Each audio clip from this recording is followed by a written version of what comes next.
VP Sara Duterte tinanong ang taong bayan kung payag ba na maging VP ang hindi naman binoto. Sa isang press briefing kamakailan, nagbigay ng pahayag si Vice President Sara Duterte na tila naglalaman ng hamon sa mga mamamayan tungkol sa kanilang pananaw ukol sa posisyon ng pangalawang pangulo ng bansa. Tinutukoy ng Vice Presidente ang mga isyu hinggil sa ambisyon umano ni House Speaker Martin Romualdez na maghangad ng mas mataas na posisyon sa gobyerno. Ayon kay VP Sara, mayroon siyang personal na kaalaman ukol sa mga plano ni Romualdez. Ibinahagi niyang narinig niya mismo ang mga usapan hinggil sa mga plano ng speaker, kaya't alam niyang may interes ito sa posisyon ng mas mataas sa gobyerno. This is personal knowledge. Sinarinig ko talaga kaya. I was there. So kaya alam ko sa simula pa lang. Narinig ko yun, pahayag ng Vice Presidente. Gayunpaman, nilinaw ni VP Sara na wala siyang isyu sa pagkakaroon ng ambisyon ni Romualdez na magtangkang humawak ng mas mataas na posisyon. Ang kanyang hindi pagkatanggap ay nakatuon lamang sa umano'y pag-atake na ginawa nito sa kanyang opisina.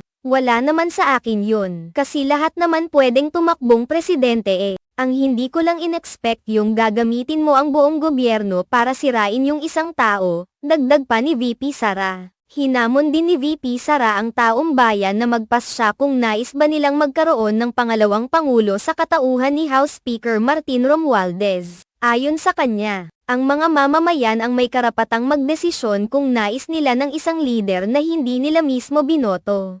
Kailangan ng magdesisyon ng taong bayan. Gusto nyo ba ng Vice President Martin Romualdez? Yan ang tanong. Kasi yan naman talaga yung plano niya. And so kailangan mag-decide ng taong bayan. If you want somebody sitting there na hindi nyo naman binoto, pahayag ng Vice Presidente. Samantala, nagbigay ng reaksyon si House Speaker Martin Romualdez hinggil sa mga akusasyon ni VP Sara. Tinawag niyang walang basehan ang mga paratang ng Vice Presidente at tinawag itong simpleng pag-iisip lamang ng mga tao upang ikatwiran ang mga kasalukuyang isyu ng pondo at iba pang mga reklamo na kinakaharap ni VP Sara, lalo na sa paggamit ng kanyang confidential funds. Sa kabila ng mga usapin at kontrobersya na kasalukuyang umuukit ng pansin sa publiko. Patuloy na nagiging usapin ang mga pahayag ni VP Sara at ang kanyang paghamon sa mga mamamayan na magpasya kung sino ba ang nararapat na maglingkod sa posisyon ng pangalawang pangulo.